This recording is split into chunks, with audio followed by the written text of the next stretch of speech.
कल्याण news, मैं हूं आपके साथ सोनिका सिंह। बुलेटिन की शुरुआत करते हैं। तमाम बड़ी खबरों से आपको रूबरू कराएंगे।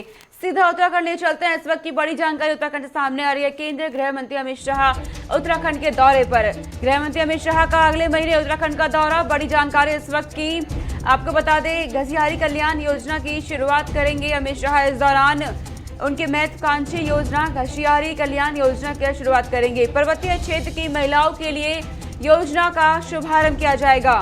सहकारी समितियों के कंप्यूटराइजेशन का उद्घाटन भी किया जाएगा। बड़ी जानकारी इस वक्त की आपको दे रहे हैं। दरअसल राज्य की महत्वाकांक्षी घसियारी कल्याण योजना और इसी के साथ आपको बता दें कि 670 बहुउद्देशीय सहकारी समितियों का कंप्यूटराइजेशन सितंबर के महीने में किया जाएगा। ये बड़ी जानकारी इस वक्त की आपको दे रहे हैं। केंद्रीय गृह मंत्री अमित शाह का अगले महीने उत्तराखंड का दौरा है और इस दौरान कई योजनाओं का भी शुभारंभ किया जाएगा। साथ ही महत्वाकांक्षी योजना घसियारी कल्याण योजना का शुभारंभ और इसी के साथ सहकारी समितियों का कंप्यूटराइजेशन किया जाएगा। अगले महीने उत्तराखंड के दौरे पर रहेंगे केंद्रीय गृह मंत्री अमित शाह और इस दौरान आपको बता दें कि इसका उद्घाटन किया जाएगा। केंद्रीय गृह मंत्री अमित शाह और मुख्यमंत्री पुष्कर सिंह धामी उद्घाटन करेंगे। उद्घाटन पौड़ी गढ़वाल या अल्मोड़ा में से किसी एक स्थान पर किया जाएगा। ये जानकारी सामने आ रही है और इस कार्यक्रम में तमाम महिलाओं को शामिल किया जाएगा। बड़ी जानकारी आपको इस वक्त की दे दें। गृह मंत्री अमित शाह का अगले महीने उत्तराखंड का दौरा और इसी के साथ महत्वाकांक्षी घसियारी कल्याण योजना की शुरुआत करेंगे अमित शाह। इसका उद्घाटन करेंगे अमित शाह। साथ ही इनके साथ सीएम पुष्कर सिंह धामी भी मौजूद रहेंगे। पर्वतीय क्षेत्र की महिलाओं के लिए योजना का लाभ पहुंचेगा। तकरीबन 20,000 महिलाएं शामिल होंगे इस योजना के तहत और सहकारी समितियों के कंप्यूटराइजेशन का उद्घाटन भी किया जाएगा। बड़ी जानकारी इस वक्त की आपको दे रहे हैं। अगले महीने उत्तराखंड के दौरे पर रहेंगे केंद्रीय गृह मंत्री अमित शाह और कई योजनाओं का शुभारंभ करेंगे। इसी के साथ महत्वाकांक्षी घसियारी कल्याण योजना और सहकारी समितियों का कंप्यूटराइजेशन किया जाएगा सितंबर के महीने में। अगले महीने गृह मंत्री अमित शाह उत्तराखंड के दौरे पर रहेंगे और उनके साथ इस दौरान तमाम अधिकारी, तमाम नेतागण भी मौजूद रहेंगे। अगले साल 2022 में आगामी विधानसभा चुनाव होने हैं। ऐसे में बीजेपी लगातार रणनीति बनाने में जुट गई है, क्योंकि अगर उत्तराखंड का इतिहास साथ देखें तो एक बार कांग्रेस और एक बार बीजेपी सत्ता में काबिज होती है। इस बार 2022 में एक बार फिर से सत्ता में आने के लिए बीजेपी पुरजोर कोशिश कर रही है। इसी के तहत अब केंद्रीय गृह मंत्री अमित शाह उत्तराखंड के दौरे पर रहेंगे। बड़े चेहरे, तमाम बड़े चेहरे बीजेपी के इस वक्त उत्तराखंड के दौरे पर जा रहे हैं। बीते दिन जेपी नड्डा भी गए और अब देखा जा रहा है कि केंद्रीय गृह मंत्री अमित शाह उत्तराखंड के दौरे पर जाएंगे। तमाम परियोजनाओं का शुभारंभ किया जाएगा। इस दौरान उत्तराखंड से हमारे ब्यूरो चीफ और हमारे सीनियर साथी धनराज, माफ कीजिएगा, हमारे संवाददाता धनराज गर्ग हमारे साथ जुड़ गए तमाम जानकारी के साथ। धनराज, जिस तरीके से हम जानकारी दे रहे हैं दर्शकों को कि केंद्रीय गृह मंत्री अमित शाह दौरे पर रहेंगे उत्तराखंड के, क्या ये माना जाए कि विकासवाद के जरिए 2022 में सत्ता में काबिज होने का प्रयास किया जा रहा है?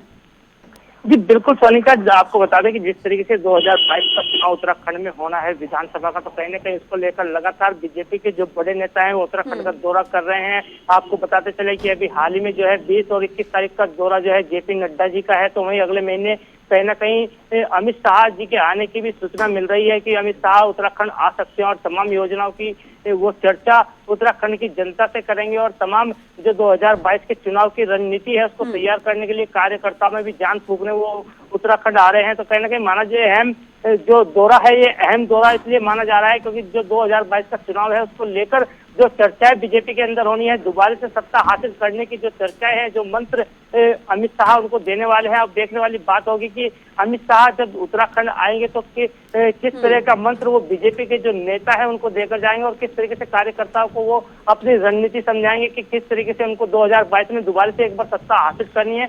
हालांकि जो आपको बता दें कि जो इतिहास उत्तराखंड का रहा है कि एक बार बीजेपी की सरकार आती है तो एक बार कांग्रेस की सरकार आती है, लेकिन अब देखने वाली बात यही होगी कि क्या बीजेपी अब उस इतिहास को दोबारा दोहराएगी या फिर उस इतिहास को तोड़ने की एक कोशिश यहाँ पर करेगी कि किस तरीके से अब बीजेपी दोबारा से एक बार सत्ता में हासिल करेगी। जी धनराज, जिस तरीके से जेपी नड्डा का दौरा रहा था उस दौरान उन्होंने कुमाऊं क्षेत्र पर फोकस किया था, क्या ये माना जाए कि अमित शाह का भी कुमाऊं क्षेत्र पर फोकस रहेगा वोटर्स को साधने के लिए?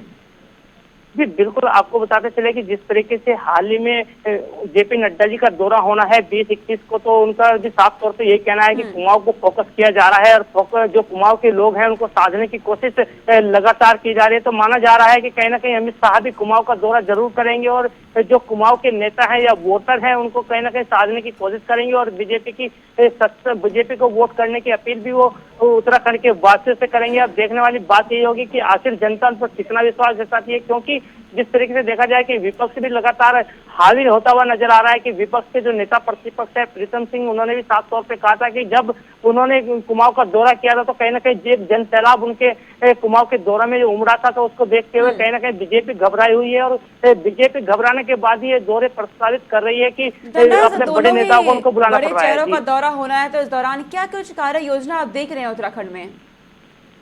जी सोनिका, बिल्कुल जिस तरीके से बड़े चेहरे, एक राष्ट्रीय चेहरे उत्तराखंड में आ रहे हैं तो कहीं ना कहीं जरूर जो कार्यकर्ता होते हैं उनमें एक उत्साह जरूर रहता है। बीजेपी के जो कार्यकर्ता हैं उनमें एक उत्साह बना हुआ है कि उनके बड़े नेता उत्तराखंड आ रहे हैं, तो जरूर कहीं ना कहीं 2022 के चुनाव के लिए वो एक रणनीति बताएंगे और सूत्र, कोई ना कोई एक सूत्र वो उनको बता के जाएंगे कि जिससे वो बीजेपी सत्ता हासिल कर सके। तो कहीं ना कहीं एक उत्साह जरूर जनता के बीच में भी रहता है कि क्योंकि जब कोई बड़ा नेता आता है तो एक उत्साह जिस तरीके देखने में आता है जनता के बीच में, तो कहीं ना कहीं एक बड़ा उत्साह है। जी यानी माना जाए कि कहा जा रहा है केंद्रीय गृह मंत्री अमित शाह परियोजनाओं को वहां पे शुभारंभ करेंगे, यानी परियोजनाओं के जरिए 2022 को साधने की कोशिश की जा रही है। जी बिल्कुल सोनिका, जिस तरीके से अमित शाह के उत्तराखंड दौरे के आने के बाद वो एक परियोजना का शुभारंभ भी उत्तराखंड में करेंगे, तो कहीं ना कहीं 2022 के चुनाव के लिए तमाम योजनाएं निकाली जा रही हैं कि जिस तरीके से मुख्यमंत्री पुष्कर धामी भी लगातार योजनाओं पे योजनाएं निकाल रहे हैं और तमाम लोगों को, जनता को फायदा पहुंचाने की कोशिश कर रहे हैं, तो कहीं ना कहीं इसको उससे 2022 के चुनाव से जोड़कर देखा जा सकता है। क्योंकि जब चुनाव आता है तो जरूर एक जुमलेबाजी जरूर होती है, चाहे वो बीजेपी की सरकार हो या कांग्रेस की सरकार हो, लगातार कोई ना कोई नेता उनका राष्ट्रीय उत्तराखंड आता है और तमाम योजनाओं की बात कह के जाता है। तो आप देखने वाले कार्यक्रम के दौरान बहुत शुक्रिया तमाम जानकारी हम तक पहुंचाने के लिए धनराज।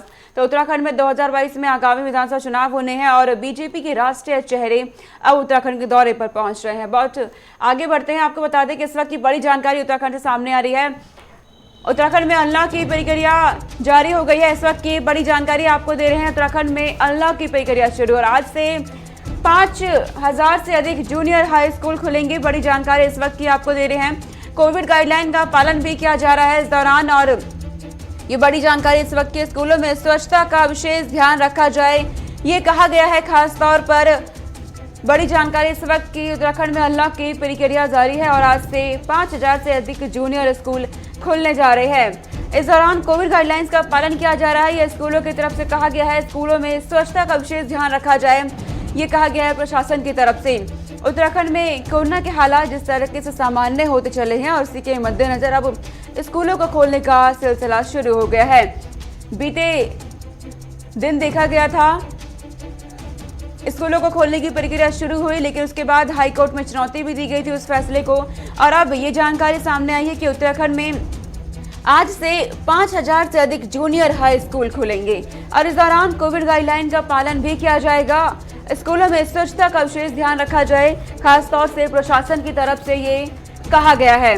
बड़ी जानकारी इस वक्त की आपको दे रहे हैं। हालांकि कोरोना काल में पिछले 1.5 साल से जिस तरीके से दहशत मची और स्कूल और कॉलेज बंद थे, अब एक बार फिर से स्कूल खुलने का सिलसिला शुरू हो गया है। उत्तराखंड में अनलॉक की प्रक्रिया जारी है और इसी के तहत आज से 5000 से अधिक जूनियर स्कूल खुलने जा रहे हैं। इस दौरान कोविड गाइडलाइंस का पालन किया जाएगा और खास ध्यान रखने के लिए कहा गया है कि स्वच्छता का विशेष ध्यान रखा जाए स्कूलों में, क्योंकि बच्चों के स्वास्थ्य के साथ किसी तरह का खिलवाड़ ना हो। प्रशासन की तरफ से खास तौर से हिदायत दी गई है स्कूलों को। अलग राज्यों का जिक्र करते हैं तो पंजाब, हरियाणा और हिमाचल प्रदेश में जिस तरीके से देखा गया था स्कूल खुलने के बाद बच्चे कोरोना संक्रमित भी हुए थे और अब उत्तराखंड में 5000 से अधिक जूनियर हाई स्कूल खुलने जा रहे हैं। हालांकि देखा जाएगा कि खुलने के बाद किस तरीके से तस्वीरें देखने को मिलेंगी, लेकिन इस बीच आपको बता दें कि अनलॉक की प्रक्रिया उत्तराखंड में चल रही है और इसी बीच स्कूलों को खुलने का सिलसिला भी शुरू हो गया है। आज से 5000 से अधिक जूनियर हाई स्कूल खुलने जा रहे हैं उत्तराखंड में। इस वक्त ये बड़ी जानकारी आपको दे रहे हैं। कोविड गाइडलाइंस का इस दौरान पालन किया जाएगा, ये भी कहा जा रहा है और साथ ही साथ स्वच्छता का विशेष ध्यान रखा जाए। हमारी संवाददाता विशाखा चौधरी हमारे साथ जुड़ गई हैं तमाम जानकारी के साथ। विशाखा, आज से 5,000 से अधिक जूनियर हाई स्कूल खुलने जा रहे हैं, क्या व्यवस्थाएं आप देख रही हैं राज्य में? जी बिल्कुल सोनिका, एक लंबे समय के बाद राज्य में स्कूल को खोलने के जो आदेश हैं, खासकर जूनियर हाई स्कूल जो है उनको खोलने के आदेश जो है सरकार के द्वारा दिए गए हैं। और जिस तरीके से पिछले 2 अगस्त को कहा गया था कि 2 अगस्त से सभी स्कूल जो है वो खोले जाएंगे, लेकिन फिर सरकार ने यू टर्न लेते हुए पहले जो 10वीं और 12वीं के जो विद्यालय हैं उनको खोला और फिर हालात को देखते हुए, नियंत्रण की स्थिति को बनाकर रखते हुए आज से जूनियर जो हाई स्कूल है वो खोले जाएंगे, यानी 10th क्लास के जो नीचे तक के जो स्कूल है वो खोले जाएंगे। हालांकि जो प्राथमिक जो विद्यालय है अभी उनको खोलने के जो आसार है वो सरकार की तरफ से अभी नहीं दिखाए गए हैं। और जिस तरीके से अभी राज्य में अनलॉक की प्रक्रिया शुरू हुई है, जाहिर तौर पर उसके बाद स्कूल जो शिक्षा है उसमें कहीं ना कहीं एक अच्छी खबर देखने को यह मिली है कि स्कूलों को जो खोलने के जो आदेश है वो दिए गए हैं। इसी के साथ साथ लंबे समय से जिस बदहाली से शिक्षा की और तमाम जो चीजें उनसे बच्चे जूझ रहे हैं, तो कहीं ना कहीं अब हालात सामान्य होने पर जब स्कूल खोले गए हैं तो कहीं ना कहीं बच्चों के जो चेहरे हैं वो भी खिले हुए नजर आते हैं। कई स्कूल्स में जाकर हमने देखा कि बच्चे काफी खुश हैं, क्योंकि 1.5 से 2 साल के लंबे अंतराल के बाद बच्चों को विद्यालय आने के लिए, विद्यालय परिसर में आने के लिए मौका मिला है। और जाहिर तौर पर अब बच्चे जो है वो पढ़ भी रहे हैं और जिस तरीके से ऑनलाइन शिक्षा के बाद अब ऑफलाइन शिक्षा जिस तरीके से बच्चे लाभ उठा रहे हैं, तो कहीं ना कहीं एक सुखद खबर है राज्य से जो निकल कर आ रही है। और फिलहाल की जो स्थिति है वो नियंत्रण में है। कहीं किसी स्कूल से ऐसा कोई जो केस है वो भी सामने नहीं आया है, कि चाहे वो कोरोना की बढ़ोतरी को लेकर हो या अन्य जो स्थिति है उसको लेकर। जी लेकिन विशाखा, अगर हम अलग अलग राज्यों का जिक्र करते हैं तो देखा गया कि हरियाणा, पंजाब और हिमाचल प्रदेश में किस तरीके से स्कूल खुले और बच्चे संक्रमित हुए। अब उत्तराखंड में स्कूल खुलने जा रहे हैं, तो क्या अभिभावकों की तरफ से क्या रिएक्शन आप देख रही हैं? जी बिल्कुल सोनिका, देखिए अभिभावक अभी पूरी तरीके से बच्चों के स्कूल जाने को लेकर अभी सुनिश्चित नहीं है और कहीं ना कहीं अध्यापकों के मन में डर जरूर है। कुछ अध्यापक ऐसे भी होंगे कुछ परसेंट में जो अपने बच्चों को भी विद्यालय नहीं भेज रहे हैं, स्थिति को देखते हुए या बच्चे जब स्कूल जाएंगे उसके बाद के हालात को देखते हुए तब वो शायद बच्चों को स्कूल भेजने की जो अपनी जो इच्छा है उसको पूरी करें। लेकिन फिलहाल जिस तरीके से ऐसी कोई स्थिति उत्तराखंड में भी नहीं बनती हुई दिखाई दे रही है। हालांकि हम यह भी कह सकते हैं कि अभी लंबा समय नहीं हुआ है स्कूलों को खुले हुए, अभी 10 से 15 दिन का जो समय है वो खुला है। हो सकता है आने वाले समय में कोई जो ऐसा चीजें हैं वो सामने आए, और लेकिन अभी जो फिलहाल स्थिति है वो पूरी तरीके से उत्तराखंड में नियंत्रण में है। और अभिभावकों में जाहिर तौर पर डर जरूर है तीसरी लहर को लेकर। अन्य राज्यों में जब वो देखते हैं और अन्य राज्यों में जब हमें पता चलता है कि इतने केसेस जो है वो सामने आ रहे हैं, तो कहीं ना कहीं अभिभावक जरूर उनके मन में यह डर होगा। लेकिन फिलहाल जिस तरीके से सरकार ने यह कदम उठाया है तो कहीं ना कहीं बच्चों के लाभ के लिए कदम उठाया गया है, क्योंकि लंबे समय से सबसे ज्यादा जो इफेक्ट है कोरोना काल का वो शिक्षा पर पड़ा है। और शिक्षा की जो फिलहाल हालत है वो बहुत अधिक अच्छी नहीं है। तमाम जो चीजें हैं वो हमारे सामने हैं, चाहे वो बोर्ड परीक्षाओं को लेकर हो, बोर्ड रिजल्ट को लेकर हो। उसके बाद जाहिर तौर पर सरकार का यह कर्तव्य है कि जो शिक्षा व्यवस्था है उसको फिलहाल बहाल किया जाए और जो चीजें फिलहाल देखने के लिए मिल रही है कोरोना काल के बाद उसको सही किया जाए। उस दिशा में यह सही कदम है। जानकारी आपने दी कि आखिर किस तरीके से स्कूलों को खोलने के लिए व्यवस्था दुरुस्त की जा रही है। बहुत शुक्रिया तमाम जानकारी हम तक पहुंचाने के लिए। तो उत्तराखंड में स्कूल खोलने जा रहे हैं, तमाम व्यवस्था उत्तराखंड प्रशासन कर रही है। हालांकि एक सवाल भी बना हुआ है कि ऐसे में तस्वीरें क्या होंगी कि देखने वाली बात होगी, क्योंकि अलग अलग राज्यों में स्कूल खुलते ही बच्चे संक्रमित पाए गए और अभिभावकों के अंदर एक डर भी बना हुआ है। फिलहाल आगे रुक करते हैं उत्तराखंड में इस वक्त की आपको जानकारी दे दें कि उत्तराखंड सरकार गड्ढों में, जो सड़कों पे गड्ढे बने हुए हैं उनको गड्ढे से मुक्त बनाएगी, ये जानकारी सामने आ रही है। 15 सितंबर से सड़कों को गड्ढा मुक्त बनाएगी उत्तराखंड की सरकार। सीएम पुष्कर सिंह धामी ने अधिकारियों को निर्देश दिए हैं। इस वक्त की बड़ी जानकारी आपको दे रहे हैं, प्रदेश की सभी सड़कों को गड्ढा मुक्त किया जाएगा। ये बड़ी जानकारी सामने आ रही है सीधे उत्तराखंड से। और साथ ही अभियान में पीडब्ल्यूडी विभाग ने तैयारियां तेज कर दी है। पीडब्ल्यूडी विभाग ने तैयारियां भी तेज कर दी है। बड़ी जानकारी इस वक्त की आपको दे रहे हैं। 15 सितंबर से सड़कों को गड्ढा मुक्त बनाया जाएगा। उत्तराखंड सरकार की तरफ से अधिकारियों को निर्देश भी दिए गए हैं और साथ ही प्रदेश की सभी सड़कों को गड्ढा मुक्त किया जाएगा। फिलहाल की बात करते हैं तो बीते कई दिनों से जिस तरीके से बारिश का दौर उत्तराखंड में चल रहा है और सड़कें इसमें धराशायी हो गई हैं, पहाड़ों के दरकने से इस वक्त रास्ते बंद हो गए हैं, संपर्क लोगों का टूट गया है। खासकर ग्रामीण लोगों का संपर्क टूट गया है। तो ऐसे में अब 15 सितंबर से सड़कों को गड्ढा मुक्त बनाया जाएगा सरकार की तरफ से, और सीएम पुष्कर सिंह धामी ने अधिकारियों को निर्देश दे दिए हैं। उत्तराखंड से हमारे ब्यूरो चीफ और हमारे सीनियर साथी धीरेन्द्र प्रताप सिंह जुड़ गए तमाम जानकारी के साथ। धीरेन्द्र, 15 सितंबर से उत्तराखंड सरकार सड़कों पे जो गड्ढे हैं उन्हें मुक्त करेगी, क्या कार्य योजना आप देख रहे हैं उत्तराखंड सरकार की?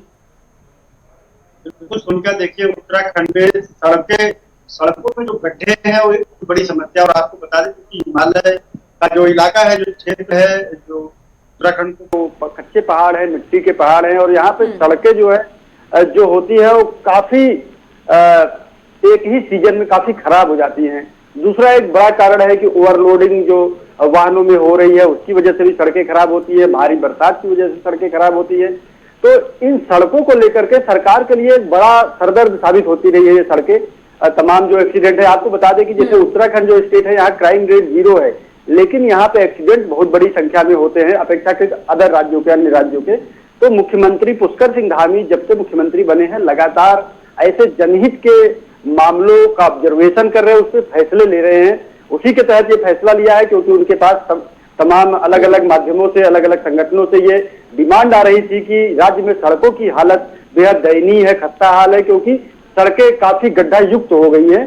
तो अब मुख्यमंत्री पुष्कर सिंह धामी के पास हालांकि पीडब्ल्यूडी विभाग नहीं है, बावजूद उसके उन्होंने इसका संज्ञान लिया और पीडब्ल्यूडी विभाग के अधिकारियों को बुलाया, बैठक ली, समीक्षा की राज्य भर के सड़कों की, उनके वर्तमान के हालात की जानकारी ली।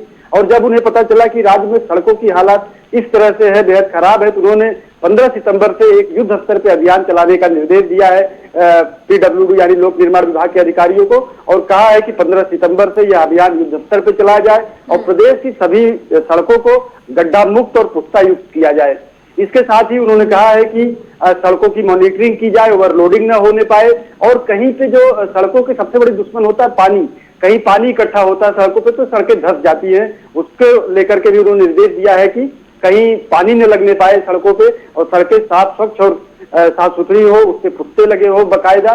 तो इस तरह से देखें तो आने वाले समय में शायद 15 सितंबर के बाद से एक जो बड़ा ड्राइव चलेगा सड़कों को गड्ढा मुक्त करने का, उसके लिए विभाग अपनी तैयारियों में जुट गया। इसके साथ ही मुख्यमंत्री ने एक और निर्देश दिया कि राज्य में बहुत ऐसी सड़कें थी जहां पे बहुत बड़ी संख्या में स्पीड ब्रेकर्स थे, जिनकी वजह से तमाम एक्सीडेंट भी हो रहे थे और लोगों को दिक्कतें हो रही थी। मुख्यमंत्री ने तत्काल निर्देश दिया कि ऐसे स्पीड ब्रेकर जो कहीं भी किसी भी रूल्स का, नियम का उल्लंघन करते हो या आम आदमी को परेशान करते हो, उनको तत्काल सड़कों से हटा दिया जाए। सोनिका, तो मैं आपको बता दूं कि ऐसा अभियान देहरादून में शुरू हो गया है और तमाम जो सड़कें जहां पे लगभग 1 से 2 दर्जन के संख्या में रंबल स्ट्रिप्स यानी स्पीड ब्रेकर्स बनाए गए थे, उसको हटाने का काम विभाग ने शुरू कर दिया है। तो आने वाले समय में मुख्यमंत्री की ये जो गंभीरता है, आम आदमी को सड़कों पे एक सुकून का एहसास कराती हुई दिखाई देगी। सोनिका, धीरेन्द्र, क्या ये अभियान जो चलाया जाएगा ये ग्रामीण क्षेत्र तक भी पहुंचेगा? क्योंकि अक्सर देखा जाता है ग्रामीण क्षेत्र कहीं ना कहीं विकास से दूर रह जाते हैं। सोनिका, बिल्कुल ये एक बड़ा सवाल है, ये सरकार के मशीनरी पर भी एक बड़ा सवाल है, क्योंकि ये एक बड़ी चुनौती है जो ग्रामीण इलाके हैं। क्योंकि उत्तराखंड के 4 जिलों को छोड़ दे तो बाकी जो 9 जिले हैं वो लगभग 100% आप कह सकती पर्वतीय इलाके हैं। तो वहां पे सड़कों का एक तरह से सड़कों को मेंटेन रखना वो एक बड़ी चुनौती है, क्योंकि वहां पे जब बारिश होती है, मलबा आता है तो कई किलोमीटर सड़कें बह जाती हैं नदियों में। तो उसको लेकर के सरकार के सामने एक बड़ी चुनौती जरूर है, लेकिन सरकार जिस तरह से काम कर रही है निश्चित रूप से कि आने वाले समय में शायद इसका भी कुछ समाधान निकाले। और रही बात इस योजना की, इस अभियान की, तो यह अभियान पूरे प्रदेश में चला जाएगा। मुख्यमंत्री का जो आदेश है पूरे प्रदेश के लिए है कि पूरे प्रदेश की जो सड़कें हैं उनको गड्ढा मुक्त किया जाए। न केवल NH या स्टेट हाईवे बल्कि जो लिंक मार्ग हैं, जो छोटी छोटी सड़कें हैं, गांवों को बाजारों से जोड़ती हैं, बाजारों को शहरों से जोड़ती हैं, उन पर भी पूरा ध्यान मुख्यमंत्री ने दिया है और इस अभियान को वहां तक पहुंचाने का निर्देश अधिकारियों को दिया है।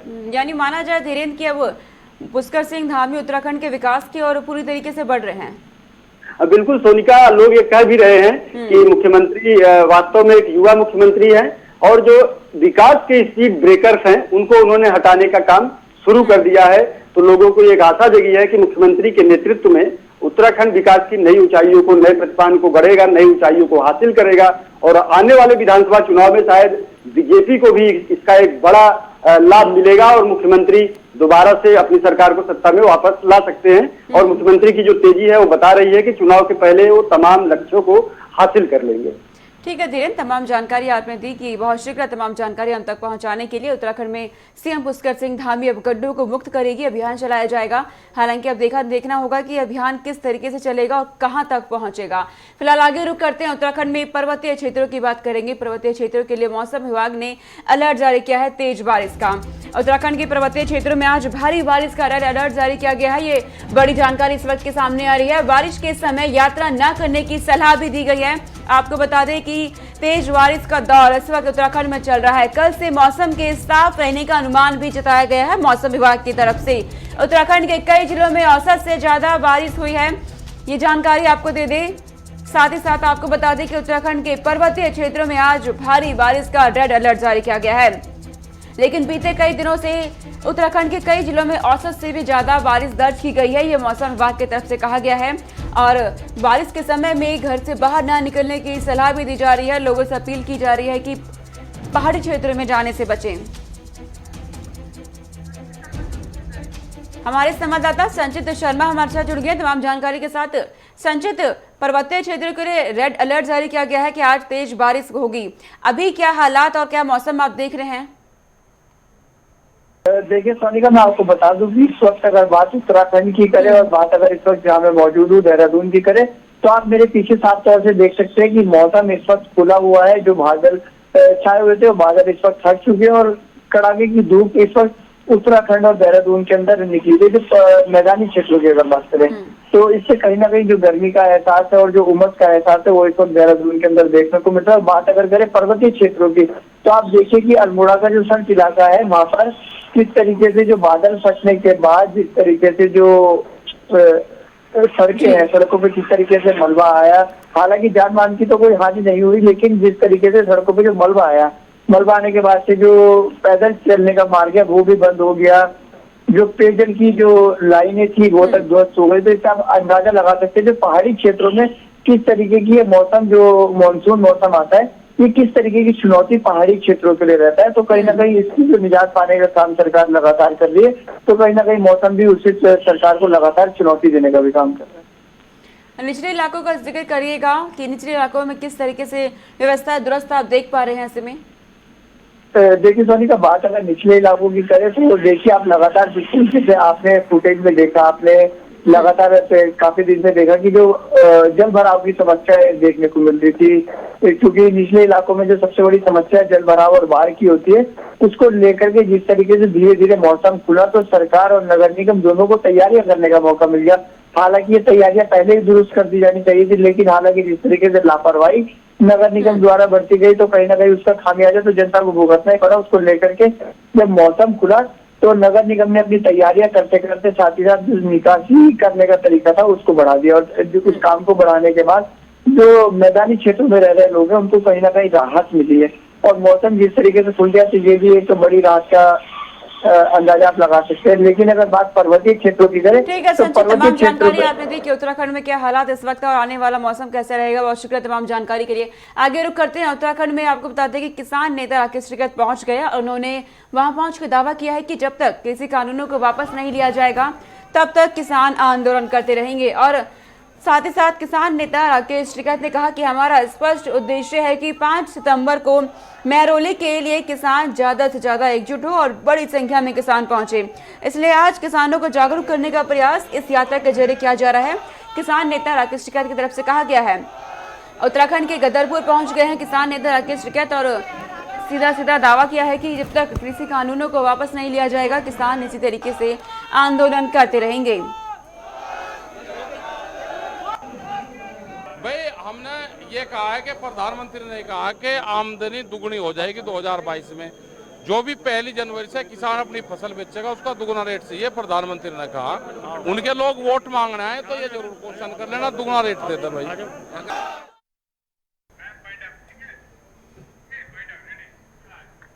तो चलिए इस बुलेटिन में इतना ही। खबरों का सिलसिला लगातार जारी है, देखते गुलिस्तान न्यूज। नमस्कार।